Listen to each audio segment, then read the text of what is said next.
देश में चीनी की बढ़ती कीमतों ने आम लोगों की चिंता बढ़ा दी है। खासकर त्योहारी सीजन से पहले चीनी महंगी होने से घरेलू बजट पर असर पड़ने की आशंका है। हालांकि चीनी उद्योग की संस्था इंडियन शुगर मिल्स एसोसिएशन यानी कि ISMA का ये कहना है कि देश में चीनी की कोई वास्तविक कमी नहीं है। बाजार में पर्याप्त स्टॉक मौजूद है और आने वाले दिनों में खुदरा कीमतों में राहत मिलने की उम्मीद है। तो आखिर जब देश में चीनी की कमी नहीं है तब कीमतें क्यों बढ़ रही हैं और सरकार के हालिया फैसले के बाद चीनी के दाम कब तक कम हो सकते हैं?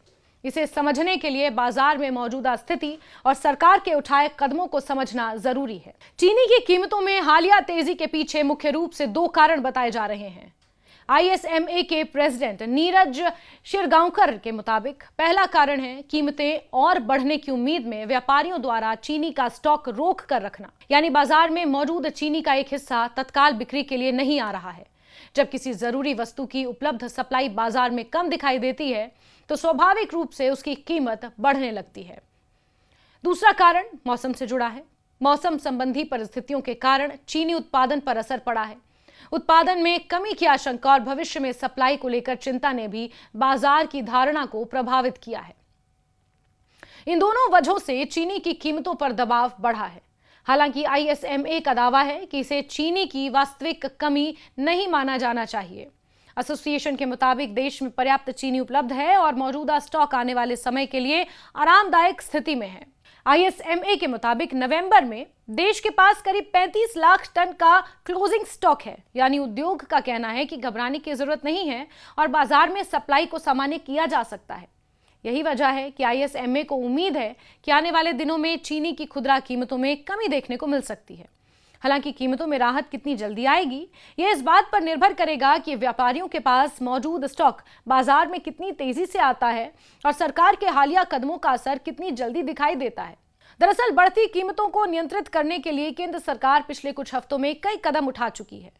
ISMA के मुताबिक सरकार ने चीनी मिलों में स्टॉक की फिजिकल वेरिफिकेशन कराई है और इसके अलावा ट्रेडिंग कम्युनिटी पर भी स्टॉक को लेकर सीमाएं लगाई गई हैं।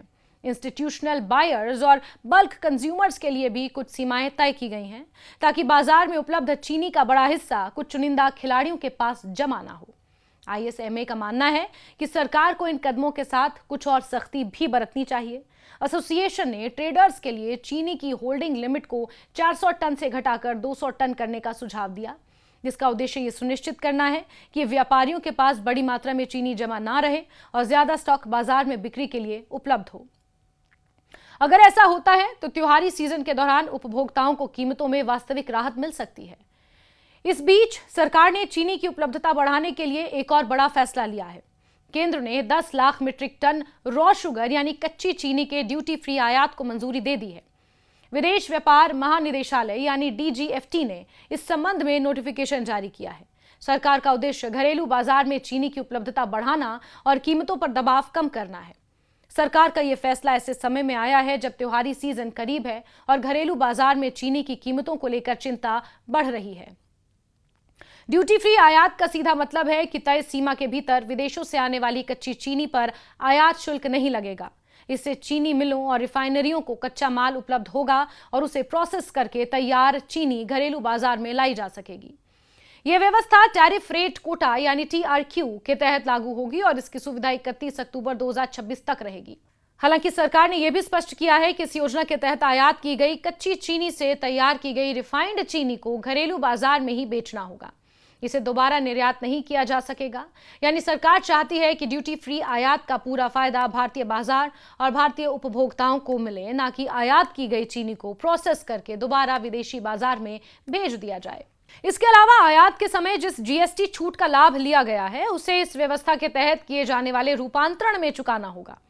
सरकार ने आयात और उसके इस्तेमाल को लेकर कुछ अन्य शर्तें भी तय की हैं जिनका संबंधित कंपनियों और मिलों को पालन करना होगा। अब सबसे बड़ा सवाल यही है कि चीनी के दाम आखिर कब कम होंगे। ISMA के मुताबिक बाजार में चीनी की वास्तविक कमी नहीं है और आने वाले दिनों में कीमतों में नरमी आ सकती है। सरकार की तरफ से स्टॉक की निगरानी, ट्रेडर्स पर सीमा, अतिरिक्त चीनी को बाजार में लाने की कोशिश और 10 लाख टन रॉ शुगर के ड्यूटी फ्री आयात जैसे कदम सप्लाई बढ़ाने में मदद कर सकते हैं। हालांकि कीमतों में तुरंत और बहुत बड़ी गिरावट की गारंटी नहीं है। बाजार में जमा स्टॉक कब निकलता है, आयातित कच्ची चीनी कितनी तेजी से प्रोसेस होकर बाजार में पहुंचती है और आने वाले महीनों में घरेलू उत्पादन कैसा रहता है, इन सभी बातों का असर कीमतों पर पड़ेगा। फिलहाल उद्योग का संदेश साफ है कि देश में चीनी की कमी नहीं है, बल्कि बाजार में उपलब्ध स्टॉक और उसकी सप्लाई को सामान्य करने की जरूरत है। सरकार के हालिया फैसलों और उद्योग की उम्मीदों के मुताबिक अगर अतिरिक्त स्टॉक बाजार में आता है और आयातित चीनी की सप्लाई शुरू होती है तो त्योहारी सीजन से पहले या उसके आसपास उपभोक्ताओं को चीनी की कीमतों में राहत मिलने की उम्मीद है।